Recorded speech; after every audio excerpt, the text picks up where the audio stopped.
All right. Well, Peter, I'll let you take it away. Everybody knows you, so there's no need for introduction. Yes. Thanks for having me back again. I'm grateful. We talked last week about sort of background on the Bridge USA. Before I get started, we're going to talk today about what is ministry and how do we accomplish it. But before I do that, did anybody have any enduring questions through the week that they were like, I wish I had asked Pete that before we got off?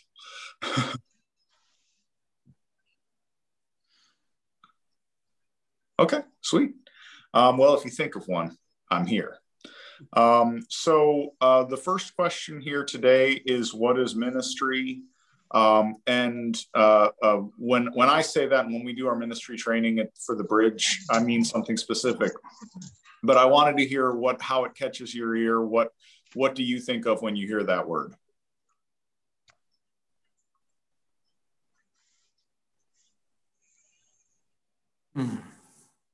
Outreach.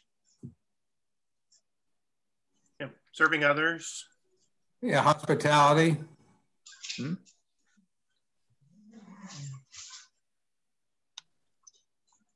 Excellent. Yeah, those are all sort of aspects of it. And when I use the word ministry and when we do our training, we use Andy's definition of service. Like it's sort of a one-to-one thing. It's, in my mind, it's a old-fashioned term for service, which is something we sort of think more about on a daily basis. And ministry for us is usually, we only think about churches doing ministry, whereas service, you can think of that's just a generic thing that people get. Cell phone service, they get service at a restaurant. There's all sorts of service types of things.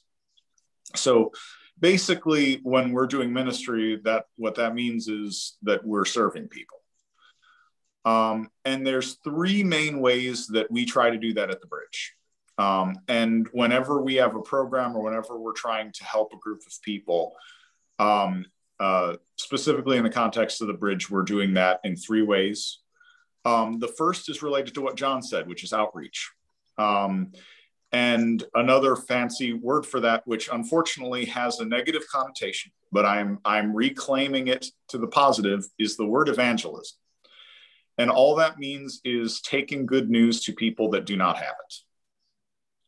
Outreach is a way better word. It is a way less politicized word and a way less negative connotation word. And I like it a lot. And I'm the director of outreach for Mission USA. So what can I say? But that's one aspect of the way we serve people, is by connecting them with something they didn't know they have.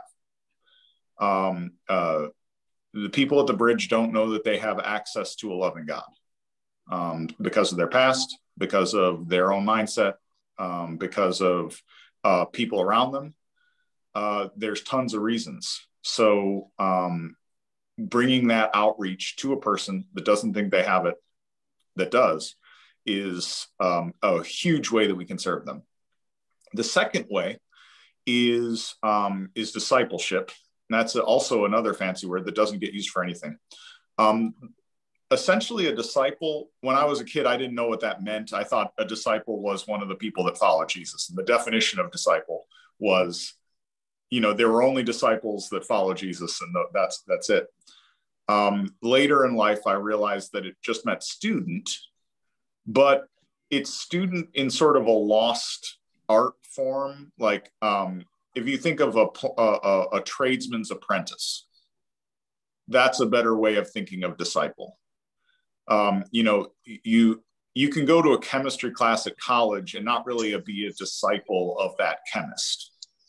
You're just that's the chemistry teacher, and that's the person that does it. You don't really know the guy in most cases, and you certainly don't hang out with him and do, necessarily work in his lab. But in the case of a disciple, in the case of an apprentice, you're holding the flashlight for the guy that's fixing the car in the hope that one day you might learn enough to fix the car yourself. Myself, I am still trying to work on holding the flashlight, and that's about as useful as I get in those kind of situations. But I try. When you think about Jesus and his disciples, he spent as much time teaching his disciples as he did the other people. Yeah. And a lot of it was, learn by example. This is how I do it. Mm-hmm. And the disciples were with him all the time. Yes. Anytime anyone was with him, the disciples were. So like, there were times that he talked to the disciples a lot. A lot of those parables were just to disciples. Then there were times that he talked to religious leaders. The disciples were also there. Then there were times that he would talk to people like in crowds. The disciples were also there. So they got the disciples got all of it. Mm-hmm. In a way. And one of the things we did our some of our deacon training today.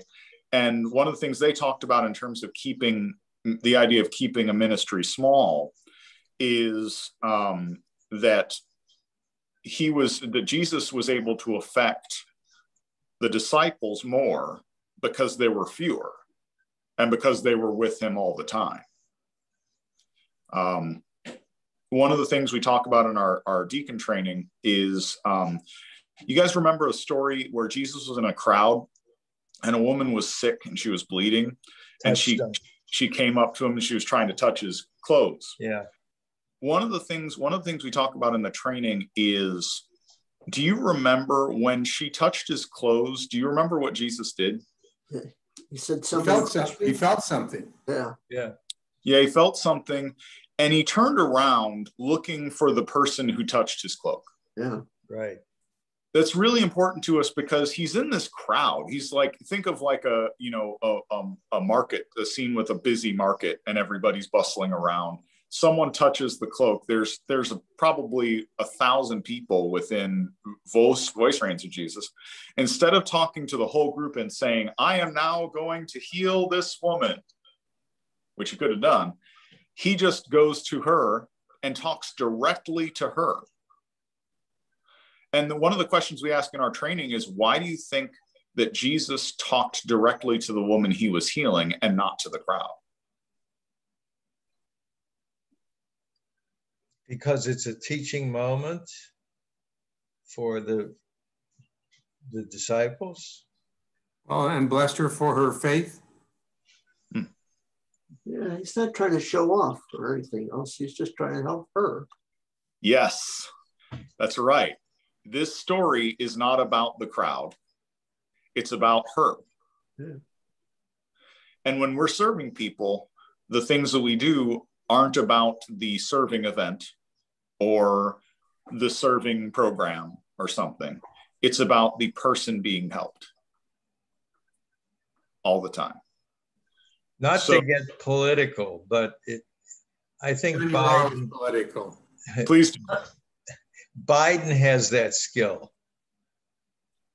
He will talk to the little kid or the mother.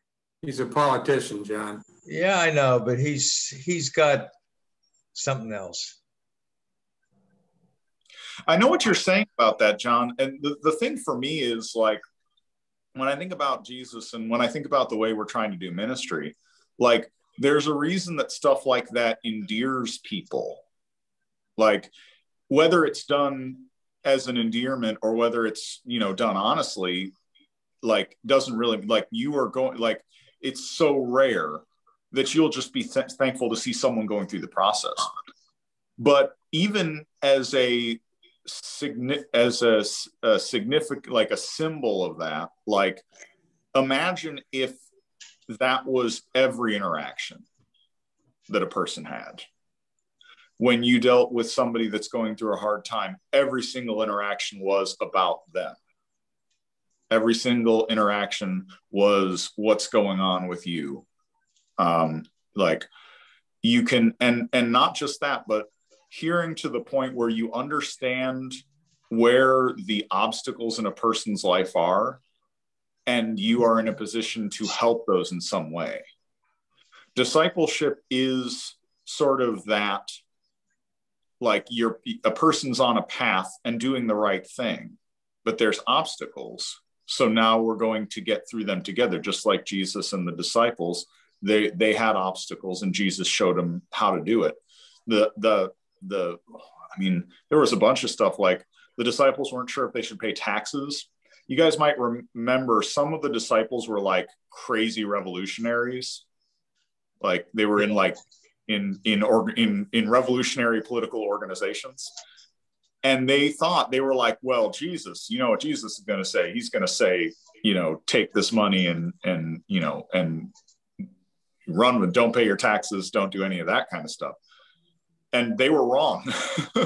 Yeah. Like there were tons of things that made sense to them that through the discipleship process, through the process of walking together and learning. I think of Matthew 11, where in 28 through 30, where Jesus is saying, my yoke is easy and my burden is light. Before that, he says, take my yoke, which is a farm term none of us have, unless anybody has a yoke, has oxen at home. I don't see any oxen in the background. But what it means is that they're going through life. They have this thing ahead of them. They have this work to do. And Jesus is saying that the work I have for you to do is going to make your life easier, which is a weird, that's sort of odd, isn't it? Work should make we think work would make our life harder. But discipleship, a way discipleship would work is that it's work that makes your life easier. Huh. So that's how we can serve people. Like when when we started the deacon program, we didn't know how it was going to get the bridge. We didn't know how it was going to go because a lot of the guys had, you know, all sorts of issues and struggles, and we didn't know how having them serve was going to help. But through the service, they were able to get help for themselves. Like through serving people, it seemed like it was going to take away, but it was really something that added to their life. So that's the second pathway for ministry. And then the third one is called helps. And basically, it's exactly what it sounds like. It's anything that helps outreach or discipleship happen. So when there's a bunch of good examples. I'll give you an example recently from my life. There's one of our new deacons that we're training. It's a lady named Carla, and she for her job needed to get a driver's license. She had never gotten one before, but the thing was she didn't have any childcare. And you know who's the best person at childcare? You're looking at it, apparently. Now, I've never taken care of a baby before in my life, but the thing is, I was the person that was available at that time. There was no one else available. So I took care of the child. I watched the child to make sure nothing terrible happened. She got her license. I did not outreach to the 6-month-old. I don't think. I definitely didn't do discipleship because I don't think my communication skills are to the point where I could communicate to a 6-month-old, but I did do helps. Because our deacon being able to drive is going to help her on the long run do outreach and even to train people up herself. Does that make sense? Yeah, that does. So those are sort of our 3 pathways for being able to serve people. And with that in mind, before I move on to some other ideas in this, I wanted to mention that ministry can be done without a program. So I'm going to describe 2 situations, and we're going to do our best to compare them. So one situation is a person talking with their friend at having lunch together. A friend buys lunch for another friend, talking about their future, talking about what they want to do. The friend might pray for them at the end, ask where they're looking to go, maybe give advice, maybe not. The second is a group of people in a parking lot, and they've got tables and chairs set up, or tables set up, and they've got clothes on them. It's doing a clothing giveaway. So I've described 2 situations. I want you first to compare them both in terms of ministry.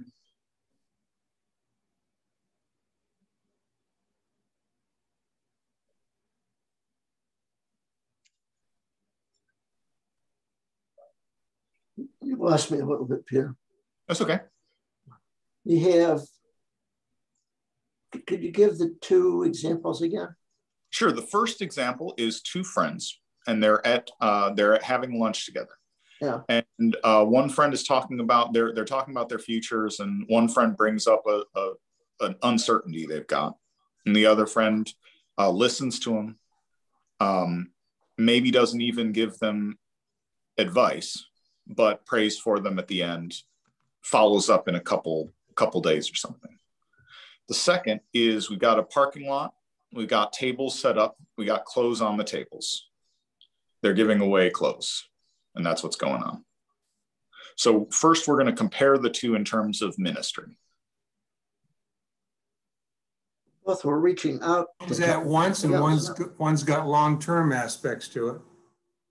Yeah. Well, they both could have long-term aspects because the person, they may have established a bond that they're going to come back to on a regular basis. And even if they're not doing it on a regular basis, it would give the person being counseled an opportunity, a phone number to call if they got in a jam. Yeah. So absolutely, they're different, but they're both ministries. They're both ways that you help people. Yeah. Now we're going to compare which one of these is a program. Are they both programs? Are they neither programs? Is one a program and one isn't? Well, my initial thought was the person handing out the clothes would be a program. Yeah. Yeah. That's more intentional, right? What's up?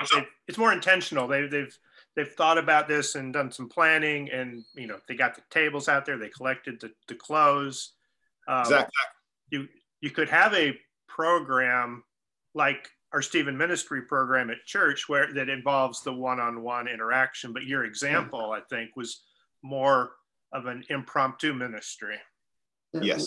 One was an opportunity to do ministry. The other was a program to do ministry. Excellent. Great. I love the use of the word opportunity. Please keep the word opportunity in mind for the rest of this thing, because we're going to talk about opportunity. Actually, we're going to talk about opportunity this week and a lot next week. So, but you're absolutely right. One was programmed and one was not programmed, but they were both ministry. Yeah.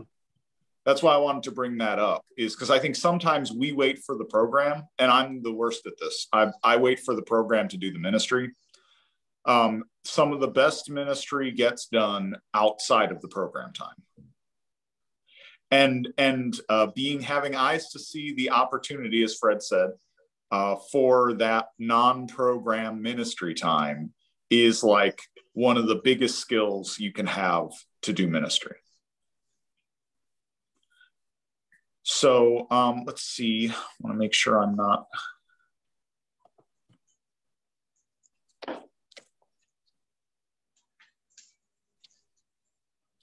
There we go. Yeah, so next we're going to talk about sort of one of the things we're talking about is how we accomplish these things we've already gone through. The first way we do it is by listening and earning the right to be heard. Have you guys heard me talk about this before? I think so. Yeah. I don't think so. What's up? I don't think so, Peter. Not as an issue unto itself. No, that's okay. So listening, we can all get our head around. In order to serve people, we have to know what's going on with them. We can't assume what's going on with them. And the way that we know what's going on with them is by listening. That makes sense. Earning the right to be heard is something less intuitive. What it means is that sometimes myself and I think all of us can get the idea that someone has to listen to us, either because of our, academic bona fides, our position, our sort of social, could be social hierarchy or whatever. And it could even be like tradition, like traditionally this person is the one that gives me advice. The way we view it is a little different. We assume that it is earned by the person that is looking to hear from us. So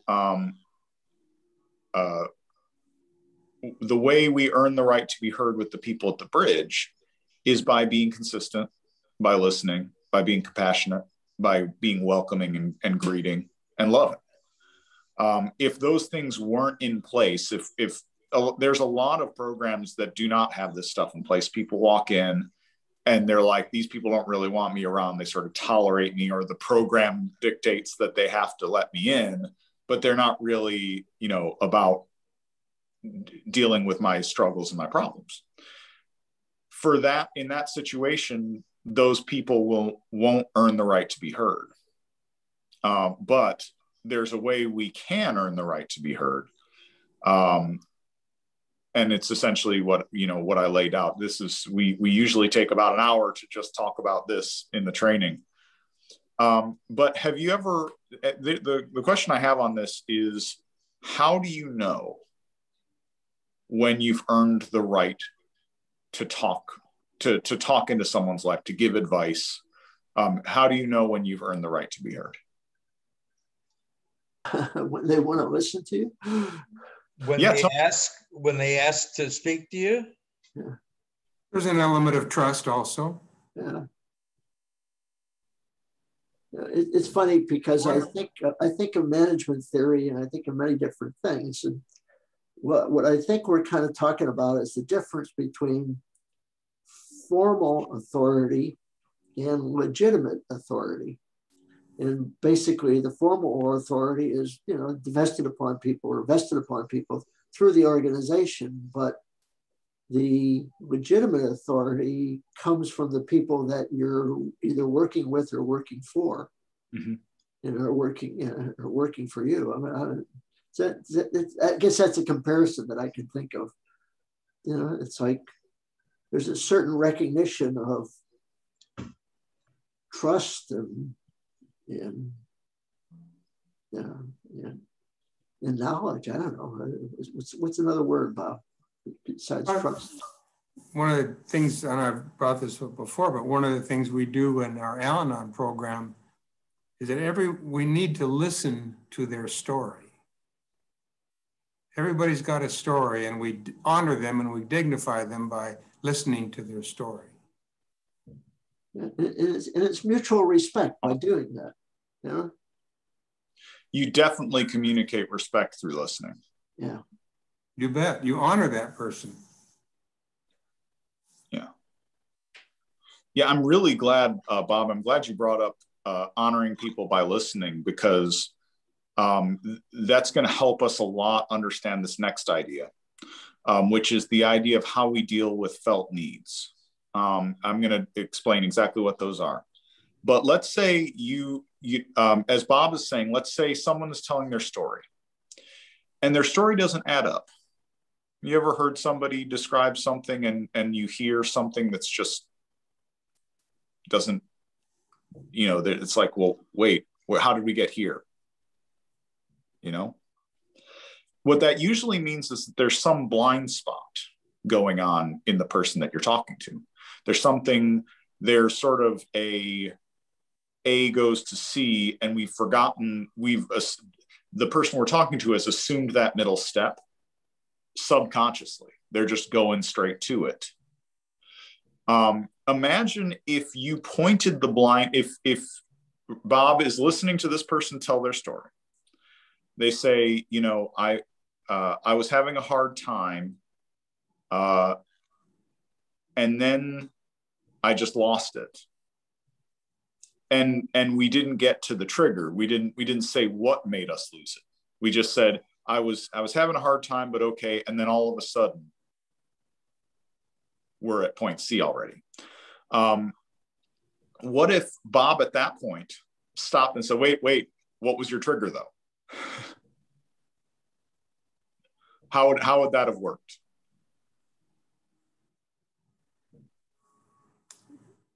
Well, we weren't letting them finish their story.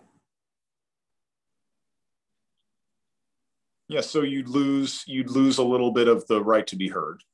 I mean, we can when we're still listening, we can ask questions for clarity that that perhaps don't interrupt their train of thought or help them process it through, rather than just saying, "Hey, something doesn't make sense to me," but just kind of help me with this understanding, and so be soft and gentle about it rather than hard. Yeah. Exactly. Yeah. So when a person at the bridge brings up something that they're going through, sometimes they'll bring up something that is the most important thing, and that it'll legitimately be like the thing they need to work on next. Sometimes it'll be something pretty far down the list. Sometimes somebody will come and say, like they'll have just gotten into their rehab program, let's say, and they'll say, I need to get I need a place to live. They'll be 2 days into it. It's a 90-day program. So until the 90 days are up, they kind of don't need a new place to live. This is a residential program. Now I could say, well, you don't really need a new place because you've got 90 days. And also, because I know that recovery is important, recovery is the most important thing. So don't be thinking about this thing. But what I'm doing if I do that is I'm not acknowledging their felt need. The question we always want to ask when we hear that faulty wiring is, what is the point of the need that they have? Because, in the case of a person that's got a roof over their head, this isn't protection from the elements. This isn't a house that's protection to the elements. There's a lot of reasons people look for that that come to the bridge. In some cases, it represents, I don't want to have to talk to anybody. I don't want to, I want to be alone. I want to have some peace away from people. For some people, it's sort of the desire to actually have like female companionship, or to, sort of have a place. So in some cases, they have like family that they want to live with them. So we kind of need, as soon as possible, to have our own place for those things. If we listen to what they say and say, well, let's work on the housing stuff, and we ignore all of those sort of undercurrents, we're not really helping them out.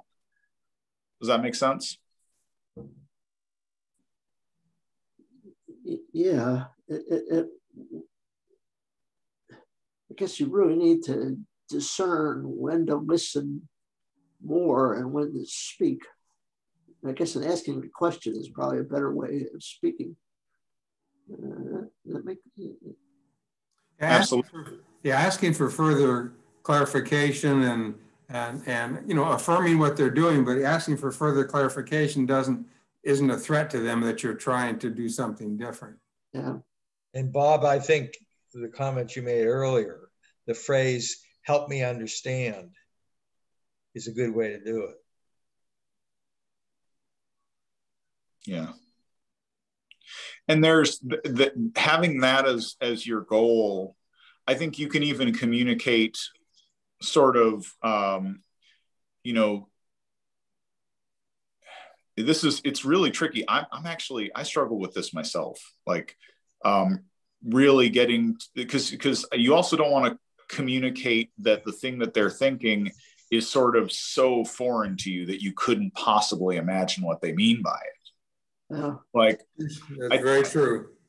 I think starting along the lines of something that's like, it totally makes sense that you want a place to your own. Having your own place is awesome. Like, leaving there, full stop. And then getting into, tell me what's the first thing that you're looking forward to at your new place? You ask that question, all of a sudden they say, well, I can't wait to, just spread out on my couch by myself. And then that's when you learn that that's the thing it's about. Or you could hear, well, then I'm just going to be so relieved because I'm going to start getting my kid back, or something like that. And then it's that. Like, you can ask those questions in a way that communicates that you're excited for the thing that they're excited about. Rejoicing with those who rejoice. You can almost, like, you're sort of, if it makes sense, you're sort of matching where they're coming from. And then, Fred, to your question, how do you know when it's time for you to speak? Like, in a lot of cases, it won't be. Like, even if you recognize this sort of doesn't sit right. And one of the reasons it's not is because you never speak until you've earned the right to be heard. You never give that sort of advice. Because, one of the things we're doing in ministry is we're trying to play the long game. Like, if a person's not interested in hearing what you say, if this is a new relationship, this is a person you barely know, like, our goal is to help them in the long term. It could be to help them to do outreach, to help them encounter God. It can be to help them grow in their faith. But, like, there's a lot of people I know that work really hard on their faith that I wouldn't necessarily take their advice, if that makes sense. Yeah. And it takes a lot of time, but the thing is, in the meantime, while we're listening, we might get to a point where they're like, hey, but I'm thinking of quitting my job so I can get this new place, or something like that. And, you can hear something, and at that point you can be like, I totally understand wanting the place. The question is how does the job and the place work together? Like, if there's a way we can keep both of these, because both of them are good things, then let's figure it out. And then all of a sudden, it's not sort of a political fight. It's not a struggle, a war of ideologies. It's two people pulling on the same end of the rope and getting some strategy. Does that make sense? Yeah. Totally. So, what do you got? No, just thinking about it. That's all. If you have a thought on it or want to circle back, hold up the hand. Peter, I get the sense with a lot of these people, especially the first timers, I think they're just overwhelmed with everything that's happened in their life. Mm-hmm. And they don't know the questions to ask, I don't think. They're very quiet. I mean, and I think in many cases, they're going to wait a week to see if this is working for them before mm-hmm. they open up. You can tell the people that have been there a number of times, there's more dialogue with other people. But I've sat next to people that didn't make a sound. Yeah. And I think they're shocked, maybe in a good way, when you call on the new people and they stand up and you give them a gift and, it's north side, west side, whatever. It's a good icebreaker. But even then, I think they're pretty quiet. I'd be quiet. I wouldn't know what the heck was going on the first time I went. Yeah. And that's sort of an outreach in itself, is breaking ice. Like, that's a huge, that's actually a huge part of doing institutional outreach, whether it's to a jail or to a prison or to somewhere else, is that nobody knows what you're really about. And no one would trust a person randomly coming in saying, there's this great, awesome meeting for you to come to, that's, that actually leads into sort of the last part. Let me check and make sure.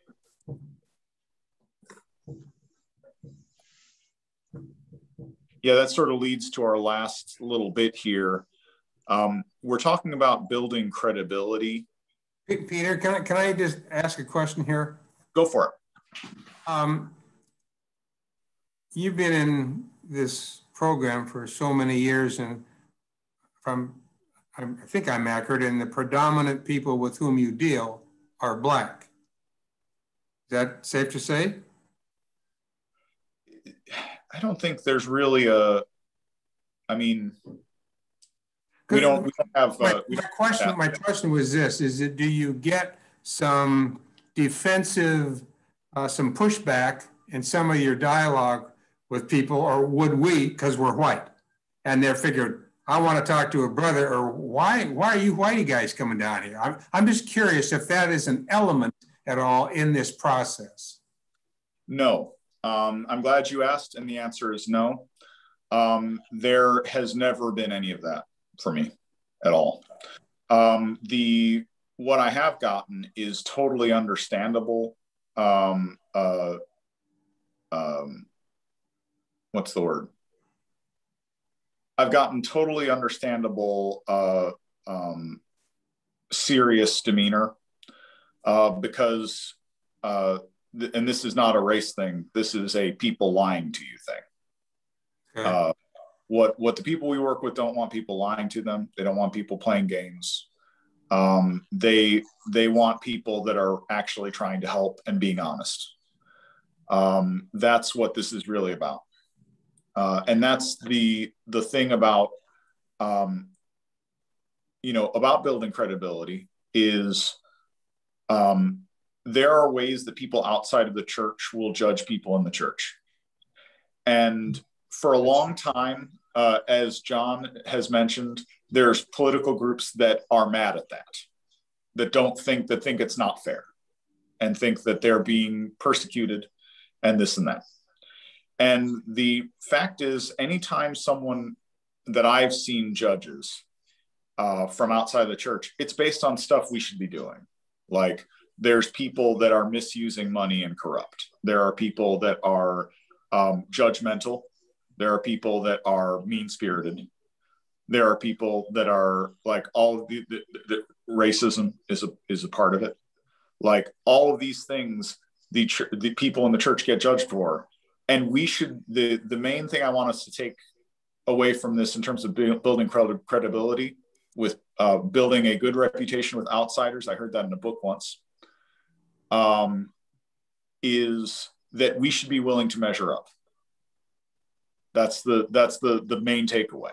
We want to get rid of the denial that makes it so easy for us to not make changes.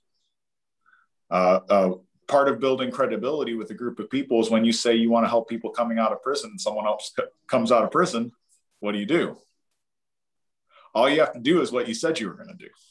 You know what I mean? Does that make sense? Yes, thank you. But that actually relates, this sort of suspiciousness relates to institution-specific considerations when you're dealing with, because we're talking about how to accomplish it, and I want to give you how to accomplish it in prison and in county jails and stuff like that. In those situations, you have to deal with gates. If you go to DuPage County Jail and you knock on the door, it may surprise you to know that you probably can't just come in. No. Because there's a lock. There should be a lock. I think, I don't know a ton about this. I don't know architecture, but my guess is that the door will at least have one lock. So what that means is that, the authorities that work there are trying to protect their people from random weirdos that are just coming to scam and to do stuff that we should be willing to measure up to, as I mentioned in the credibility part. They are checking to make sure everybody that comes in is credible. Does that make sense? So when it comes to having relationships and trying to help people on the inside of those facilities, the individual, the sort of extra considerations are having good relationships with the people that run the facility. So whether it's a jail, In my case at the county jail, there are certain people that work in religious services at the county sheriff's office that I have to know. If I don't know them, it's not that I'm a bad person. It's just that I won't be able to figure out who to get the Bible studies and our media to. And when the time comes for them to let us into the jailhouse again to do chapel services, I can't just go in whenever I want. Like, it is super important for me to maintain relationships with those people. Now, you might be saying, it's my understanding that some really awful stuff happens in the county jail, and you'd be right. There are people that don't get to have any sort of religious services while they're in there. There are people that are sort of denied a lot of other visitation rights and everything like that. I could be a politics guy and lobby and do that kind of stuff. But if I'm that guy, I can't be the guy that serves the needs of the people in there. Like, those are two different kinds of service. So that's another thing I want, consideration I want to have for us is when we're looking to serve a group of people and we found there's these people really need help in our community or elsewhere, we really want to help them. And we figured all that stuff. Like, I want to encourage us to understand when there's sort of those gatekeepers at play. There's people that we'll need to have a good relationship with so that the first time something happens, they don't just shut us down. They don't just stop us from being able to help people in there. Does everything I'm saying on that make sense? Yep. Cool. The last thing I really have for us is when you're communicating with someone, once you've earned the right to be heard and everything, one of the most helpful things that you can do is frame the things that will help them in their life as get-tos rather than have-tos. There's a lot of things that we sort of have used to looking at ways for people to move forward in their life, say, well, if you want to do this, you have to do this. It's like mechanistic. It's like a Rube Goldberg experiment. This thing happens, then this happens, then this happens. And everything is consequential like that. The thing is that when particularly the people we work with, when something is phrased as something that they have to do, there's immediate defensiveness to it. And a person immediately doesn't want to do a thing that they have to do. But the truth is, everything that we give people to do at the Bridge, whether it's going to a job interview or filling out an application for housing or giving us a couple weeks to work on getting the furniture together, or asking one of their friends to, or asking them or somebody to help them with furniture or help, et cetera. These are all things that can be viewed as, I am making you do this. If you want me to help you, you have to do this. And that's no good. Everything we want to phrase as a get to. It's really awesome to get to help people. It's amazing when I have a way to meet someone's need. It's amazing to be able to do that. I get to be happy. Like, I get to support someone, a friend or a family member. I get to support someone in something that they're doing. Like, it's really hard. It's really easy to move forward and to take steps that are good if we see what is good about them. And I think that's where I want to leave it for today is, when you have earned that right to be heard, turning an amazing skill to have is turning a have to into a get to. Does that make sense?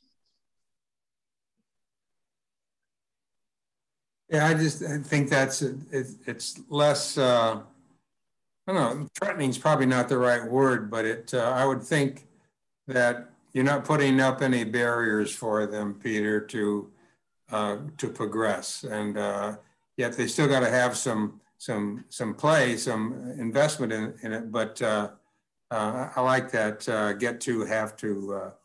That makes sense. Obviously, it makes sense to them too.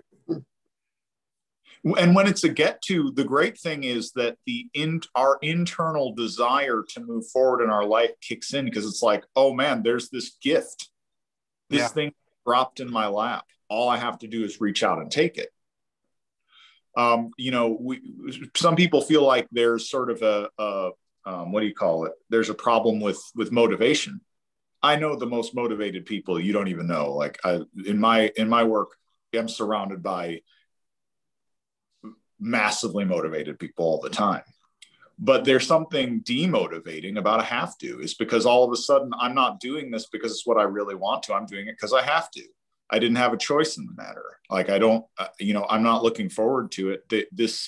A have to is almost like divorced from me, from my identity. Well, jail is all about have to, isn't it? Exactly. Yeah. And that's what they're coming out of, and that's what they're used to. They've had somebody's foot on their neck. Yeah. Yeah. And the interesting thing though is that there's when you're in jail, there's a lot of external have tos. And when you're out of jail, you've internalized that. And that's one of the things we want to encourage people to get away from, is that internalized,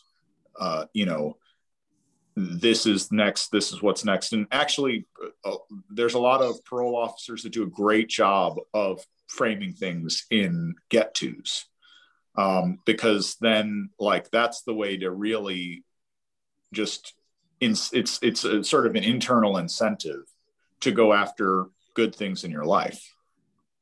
And it's something that we can't necessarily do ourselves. It's hard to make yourself see something as a get to, but it's really easy to get someone with an objective view of something to help, particularly someone that you trust, to help you see the get to about something. And that's something we can do. That's a way we can do outreach and discipleship, by just getting those things out of the way. I'll bet when you go through deacons training, you learn from them about things that might have sparked them in their journey. Mm-hmm. Because these are all graduates of the program. Yeah. And I'm sure things come out in those sessions to somebody say, well, I wasn't sure about how to do something, but then I went to somebody and I asked, and I got the information, and I was really surprised about what I got. And it was non-threatening, and it was really good. And that's one of the reasons I've turned my life around. Yeah. I would think. Absolutely. A really common thing we get with deacons in training is, that's why you guys do that. That's why this person in my life, this is why I listen to that person. Oh, this is what I liked about this person. This is why I listened to that judge, or this person that made an effect on my life. It's sort of a reflecting on how far I've come, and realizing this wasn't just luck. This wasn't just random chance. Yeah, the light bulb goes on. There's a structure to why my life is different now. Yeah. Yeah.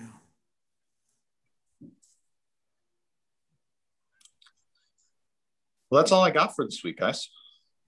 Good stuff. That's a lot. Good stuff. Sweet. Well, next week, I have the module is being prepared to serve. So we're going to talk about Fred and his opportunities. Next week is going to all be about opportunities and being prepared for them. So. Okay, sounds good. Kind of like a Boy Scout motto, isn't it? Be prepared. All right. Well, yeah. Oh dear. Thanks, Peter. All right. Thank you, Peter. Thanks, Peter. Have a good week. Next week. Thanks. You too. Take care, guys. So, Andy, how come we're not getting more people showing up here? I don't know. Is it